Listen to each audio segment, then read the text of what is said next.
మనము యజ్ఞ ఫలితాన్ని పరిసమాప్తం చేసి ఆ ఫలితాన్ని కూడా మనం పొంది దీంట్లో చేయడం వల్ల అగ్నిని ఆరాధించడం వల్ల మనకు కూడా కలిగే ప్రయోజనం ఏంటిదండి? ఈశావాస్య ఉపనిషత్తు అగ్నేనయ సుపధరాయే అంటే అగ్ని సుపథము మంచి మార్గము మనకి చూపించడమే కాకుండా రాయే సంపద మనకి ఆ మార్గాన్ని చూపించడము, దాని గుండా పోయేటట్టు మనల్ని చేయడము, సంపద వైపు మనల్ని నడిపించడము ఈ అగ్ని యొక్క ప్రత్యేకత అండి.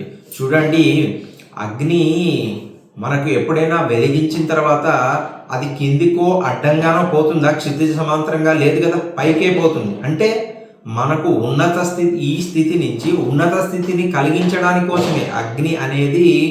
సంపద ఏమనుకున్నామండి? సాక్షాత్తు పరమాత్మ కదా సంపద. మనము ఈ ఈ బలిచక్రవర్తి మనకు నేర్పించింది ఏంటండి? నేను నాది అనేటువంటిది పూర్తిగా దేవుడి శ్రీమన్నారాయణ యొక్క పాదాలకు ఆయన పూర్తిగా సమర్పించిన తర్వాత ఆయనకు ఉన్నత గతులు కలిగాయి.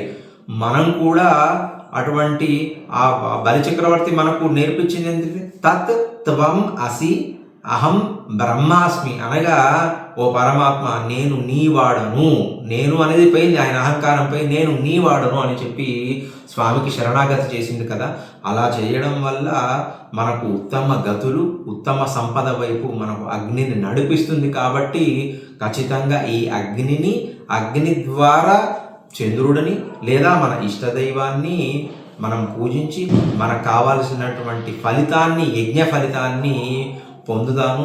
ఈ రకంగా కార్తీక మాసంలో ఉన్నటువంటి దీపోత్సవాన్ని ఆనందోత్సాహాలతో జరుపుకొని ఇటు పర్యావరణాన్ని, ఇటు మన యొక్క జీవనానికి కావలసిన ఉన్నత గతిని పొందుదాము. జై శ్రీమన్నారాయణ.